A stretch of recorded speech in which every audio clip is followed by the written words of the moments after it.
साथियों, यदि आपको भी अपना मोबाइल फोन स्विच ऑफ रखना पड़ता है, स्विच ऑन करने से आप डरते हैं, बल्कि आपने अपना फोन नंबर ही बदल दिया है, घर वालों से कहा हुआ है कि कोई आए तो बोल देना कि मैं घर पर नहीं हूं, बल्कि आपका घर से बाहर निकलना ही दूभर हो गया है, इतना कर्जा है यदि आपके ऊपर, तो आपकी इसमें कोई गलती नहीं है।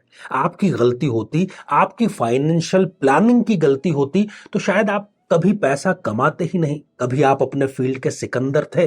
परंतु शायद राहु, केतु, शनि या मंगल, इनके पाप प्रभाव ने आपको ऋण के कुचक्र में डाल दिया है। अब आप निकल नहीं पा रहे हैं, तो अवसर आपके समक्ष है। जी हां, 17 जून 2023 को पितृ अमावस्या है और एक अनुष्ठान जो कि आपके जो ये धन का घड़ा है, इसके छेद को भरने का कार्य करेगा, नए आय के स्रोत उत्पन्न करने का कार्य करेगा और आपको कराएगा ऋण से सदैव सदैव के लिए मुक्त। जो रहीम उत्तम प्रकृति का, क्या कर सकत कुसंग, चंदन विश्व व्यापत नहीं, लिपटे रहत भुजंग। एक उत्तम, एक दृढ़ चरित्र के व्यक्ति यदि कुसंग में, गलत संगत में भी बैठ जाए तो गलत संगत का उस पर कोई असर नहीं होता। ठीक वैसे ही जैसे चंदन, जो कि अपने आप में पवित्र है, शीतल है, वो विष भरे सांपों से लिपटा रहता है, परंतु विष का असर उस पर नहीं आता। कुछ ऐसा ही होता है यदि मकर लग्न की जन्म पत्रिका में केतु देव जो हैं वो अपनी स्थापना के अकॉर्डिंग अगर ठीक ठाक स्थिति में भी हैं, तो ऐसा व्यक्ति जीवन भर इसी प्रकार का अपना कार्य निकालता रहता है। कुसंग का उस पर कोई भी असर नहीं पड़ता और खास तौर पर केतु की जो महादशा है वो उनके लिए जीवन की सर्वोत्तम महादशाओं में से एक रहती है। काफी दूसरे जो पॉइंट्स हैं उस पर भी हमें आज चर्चा करने का मौका मिलेगा।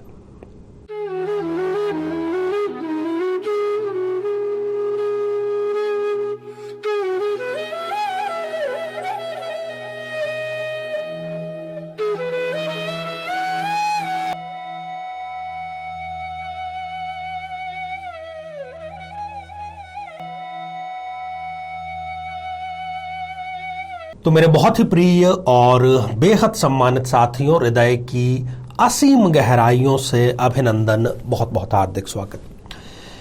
साथियों, इन दिनों हम चर्चा कर रहे हैं केतु देव की जो महादशा है, जो कि 7 वर्ष की महादशा होती है, किस लग्न कुंडली में, किस भाव में कैसा परिणाम प्रदान करती है। और आज बारी है मकर लग्न की जन्म पत्रिका के बारे में बात करने की। यदि आपने अपने लग्न से संबंधित एपिसोड नहीं देखा है तो यहां आई बटन में हम उसका लिंक प्रोवाइड करा रहे हैं ताकि जाकर के आप उसको देख सकें। तो आइए साथियों, बिना किसी देरी किए सबसे पहले केतु की लग्न से चर्चा स्टार्ट करते हैं। द्वादश भाव तक करेंगे और जो नवीन दर्शक जुड़े हैं उनकी जानकारी के लिए हम बतला दें कि आप लोगों के जो कमेंट्स हैं वो भी हम अंत में शामिल करने का प्रयास करते हैं। तो साथियों, ये है एक मकर लग्न की जन्म पत्रिका और यदि इस जन्म पत्रिका में केतु देव लग्न में ही यदि विराजमान है तो ऐसा व्यक्ति केतु की दशा अंतरदशा में अपना जो प्रभाव है, अपनी ऑरा का जो प्रभाव है, वो अपने आसपास बिखेरता ही रहता है। पॉजिटिवली वो भरा रहता है ऊर्जा से और वही पॉजिटिव ऊर्जा वो वितरित भी करता रहता है। खास तौर पर यदि मैं कहूं कि ये एक कुल दीपक योग का एक प्रकार से निर्माण कर रहा है तो बिल्कुल भी गलत नहीं होगा और छोटे मोटे रोग तो इनका कुछ बिगाड़ ही नहीं पाते, खास तौर पर केतु की दशा अंतरदशा में, क्योंकि यहाँ पर लग्नेश के वो परम मित्र हैं और अच्छी स्थिति में यहाँ पर विराजमान है। साथियों, यदि द्वितीय भाव में, धन भाव में, यदि कुटुंब के भाव में केतुदेव विराजमान है तो कुटुंब के लिए ऐसा व्यक्ति अपनी हैसियत, अपनी सीमाओं से भी बढ़ चढ़ करके करता है केतु की दशा अंतरदशा में। और उसकी जो वाणी है वो बहुत संतुलित होती है, ना बहुत वो ज्यादा बोलता है, ना बहुत वो कम बोलता है, ना बहुत वो कर्कश बोलता है, ना बहुत ज्यादा शहद लिपेट करके बोलता है। एक संतुलित वाणी बोलता है और जब भी बोलता है अच्छा ही बोलता है और अपनी वाणी के माध्यम से बड़े बड़े कार्य कराने का जो मादा है वो भी केतु की दशा अंतर्दशा में ये व्यक्ति करने में सफल अवश्य होता है। साथियों, यदि तृतीय भाव में केतु देव विराजमान हो जाए, पराक्रम का ये भाव है, भाइयों का भाव है, तो यहां पर वो इतना अच्छा रिजल्ट नहीं देते हैं। ये केतु की दशा अंतर्दशा में यदि रिस्क लेते हैं, योग्य होते हुए भी रिस्क हम तभी लेते हैं कि भाई ये कार्य करने में मैं माहिर हूं, ये रिस्क ले लेते हैं। परंतु ये चाहे कितने भी माहिर हों और कितनी छोटी भी यदि ये रिस्क लेंगे, तो केतु की दशा में इनको हानि सुनिश्चित रूप से होगी। इनका जो नैतिक बल है वो एक दो बार जब ये रिस्क लेकर के नेगेटिव परिणाम प्राप्त कर लेंगे, तो जिसको हम कहते हैं कि मोरल या जो नैतिक शक्ति, नैतिक बल है, वो भी टूट जाता है और भाइयों से इनके रिलेशनशिप केतु की दशा अंतर्दशा में खराब अवश्य होते हैं। साथियों, यदि सुख भाव में, चतुर्थ भाव में केतु देव विराजमान है, तब भी वो अच्छा रिजल्ट अपनी दशा अंतर्दशा में नहीं देंगे। क्यों नहीं देंगे? क्योंकि वो यहां पर शत्रु के भाव में आ गए हैं, मंगल के भाव में आ गए हैं। तो इनको भौतिक वस्तुएं मिल तो जाएगी, केतु यहां पर बैठ करके इनको गाड़ी भी दिलवा देगा, अच्छी तनख्वाह, अच्छे पैसा भी दिलवा देगा, निवेश भी इनका अच्छा खासा हो जाएगा, परंतु ये उसका उपभोग नहीं कर पाएंगे। उपभोग कोई और इनकी साधनों का करता है। माता के स्वास्थ्य, उनके व्यवहार को लेकर के चिंता पूरी केतु की दशा अंतर्दशा में बनी रहती है। पैसा आता अवश्य है, परंतु वो सही कार्यों में नहीं लगता, तो जिसको हम कहते हैं कि रिद्धि तो हो जाती है, रिद्धि अर्थात पैसा आना, परंतु सिद्धि कि आप उसका उपभोग कर रहे हैं, आप उसको मल्टीपल कर रहे हैं, आप उसका दान कर रहे हैं। तो कुल मिलाकर के यदि धन का आपने सही उपयोग कर लिया है, तो उसी को हम सिद्धि मानते हैं। तो कहीं ना कहीं वो यहां पर मिसिंग जरूर होती है। साथियों, यदि पंचम भाव में, जो कि संतान का भाव है, आकस्मिक धन का भाव है, यदि यहां पर विराजमान हो जाते हैं केतु देव, तो यहां पर वो नीच राशि के अवश्य हो गए, परंतु व्यवहार ये कहता है, अनुभव ये कहता है कि इनके लिए वो अच्छी दशाओं में से एक दशा साबित जरूर होगी। इनको सुख के सभी साधन मिलेंगे, संतान का सुख भी इनको केतुदेव जरूर दे देंगे, और एक प्रकार से कहें कि ये पूरी जो दशा है वो मौजा ही मौजा, अर्थात मौज में ही बीतेगी, तो बिल्कुल गलत नहीं होगा। प्रेम और एक से अधिक प्रेम संबंधों में भी सफलता इनको जरूर मिलेगी। आकस्मिक धन भी इनको केतु की दशा में मिलता ही जरूर रहेगा। साथियों, यदि छठे भाव में, षष्ठ भाव में केतुदेव यदि विराजमान है, तो वो इनके लिए सर्वोत्तम परिणाम प्रदान करेंगे। इस जन्म पत्रिका में बुध देव एक प्रबलतम योग कारक ग्रह है, और यहां पर बैठ करके, क्योंकि त्रिक भावों में पाप ग्रह कई बार अच्छा परिणाम देते हैं, और वही सिद्धांत तो यहां पर भी लागू होगा। रोगों से मुक्ति इनको तुरंत मिल जाएगी। ऋण ये जो लेंगे उसका सदुपयोग करेंगे, और ऋण को समय से पहले ये चुका भी देंगे। शत्रुओं का इनके आगे समर्पण करना एक आम बात होगी, और कोर्ट में, विवाद में, न्यायालय में इनको केतुदेव की दशा अंतर्दशा में निश्चित रूप से सफलता मिलेगी। साथियों, यदि केतुदेव सप्तम भाव में इस जन्म पत्रिका में विराजमान है, तो उसके लिए इनको सबसे बड़ी सावधानी तो ये बरतनी चाहिए कि कसम ये खा लें कि बिना कुंडली मिलाए, बिना खानदान की पड़ताल किए, बिना पूर्ण रूप से गहराई से ग्रहों का, भावों का, दृष्टियों का मिलान करके, दशाओं का मिलान करके ही विवाह संपन्न करते हैं, तब तो कुछ नहीं होगा। अन्यथा जो जीवन साथी है वो एक्स्ट्रा मैरिटल अफेयर में पड़ सकता है। जीवन साथी से ये सदैव असंतुष्ट ही रहेंगे, और स्वयं भी किसी न किसी प्रकार के गुप्त रोग का शिकार भी केतु की दशा अंतर्दशा में होते हुए स्पष्ट रूप से ये देखे जाते हैं। साथियों, यदि केतुदेव अष्टम भाव में विराजमान है, तो ससुराल पक्ष से इनको हानि देंगे, क्योंकि ये सूर्य की राशि है, और सूर्य और केतु की कभी आपस में नहीं बनी। ससुराल से अपमान, ससुराल से प्रताड़ना, मेहनत जरूरत से ज्यादा करना, परंतु 99.9% पे आकर के गाड़ी इनकी अटक जाना, ये इनकी केतु की दशा संपूर्ण रूप से इसी प्रकार से गुजरेगी। इनको ऐसा लगेगा कि मैं जीवन में अकेला हूं, ना मेरा कोई दोस्त है, ना कोई मेरा हितैषी है, ना मेरा कोई रिश्तेदार है, और कई बार ये केतु की दशा में यदि चंद्रमा भी इनके गोचर में विपरीत हो जाए, तो डिप्रेशन में भी ये जा सकते हैं।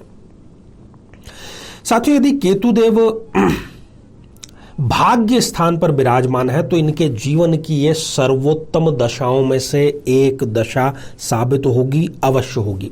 और केतु की दशा में ही इनके जीवन का गोल्डन पीरियड, इनके जीवन का जिसको हम कहें कि भाग्योदय, वो स्पष्ट रूप से होगा। और धर्म में इनकी जो आस्था है वो निश्चित रूप से बढ़ जाएगी और बेशक ये जीवन की बेहतरीन दशा इनकी साबित होगी। साथियों, यदि केतुदेव कर्म भाव में विराजमान हो जाते हैं तो हम कहते हैं ना कि जब प्रकृति कायनात साथ देती है तो फिर हमारा कोई ना तो बाल बांका कर सकता है और किस्मत भी हमारी गुलाम होती है। तो ठीक वैसी ही स्थिति यहां पर स्पष्ट रूप से देखी जा रही है।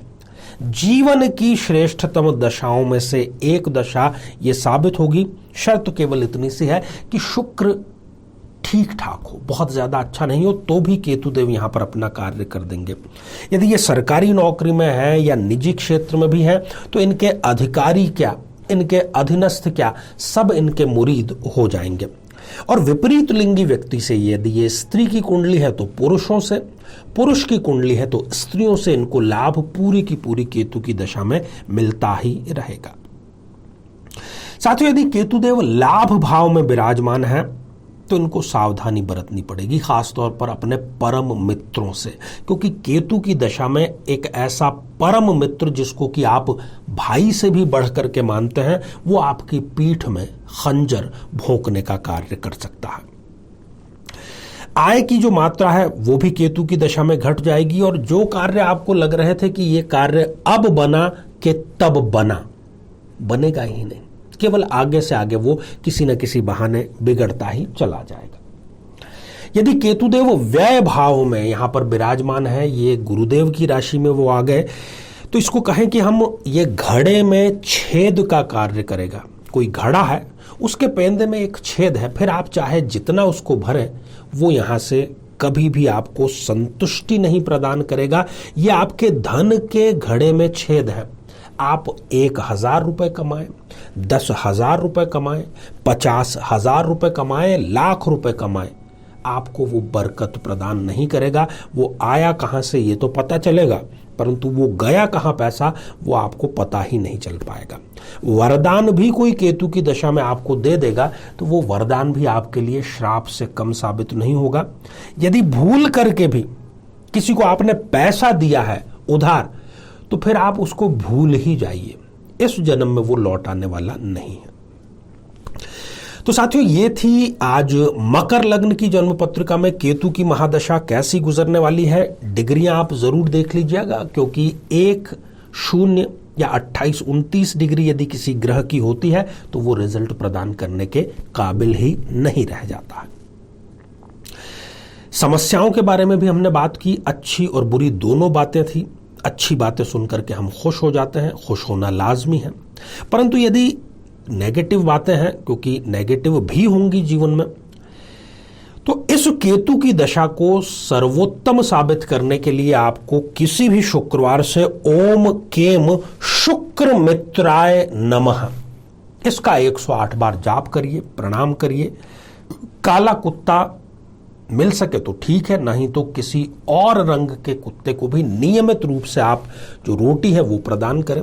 केतु देव का स्वरूप उनको माना जाता है, तो ये सारे कार्य करें और ये श्रृंखला हमारी आगे भी जारी है।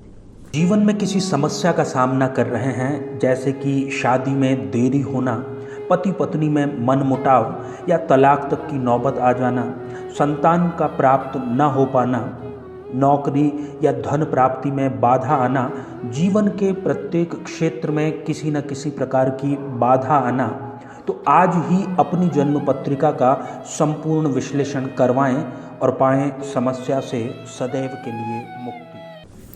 तो आइए साथियों, अब बढ़ते हैं आज के हमारे कमेंट के चरण की तरफ। और पहला ही कमेंट अर्चना सिंह जी का है और आपने जय श्री कृष्णा लिख भेजा है। तो अर्चना जी, आशीर्वाद हृदय की असीम गहराइयों से। और अगला कमेंट सुषमा काव जी ने लिख भेजा है, एक्सीलेंट वीडियो। सुषमा जी धन्यवाद, साधुवाद और आशीर्वाद हृदय की असीम गहराइयों से। और अगला कमेंट चांद कुमार जी का है, सच्चा प्यार ही नहीं मिलता, बाकी सब मिल जाता है। सच्चा प्यार भी साथियों मिलता है। ये उपाय जिसमें आपने कमेंट किया है, इसने हजारों लोगों को ये करवाया भी है और वो सुखी दाम्पत्य का उपभोग भी आज की तारीख में कर रहे हैं। तो जरूर आप भी इसको कीजिए और लाभ उठाइए। तो साथियों, आज के लिए केवल इतना ही, और इसी मंगल कामना के साथ में कि आप सभी स्वस्थ, समृद्ध और शांतिपूर्वक जीवन व्यतीत करें। नमस्कार।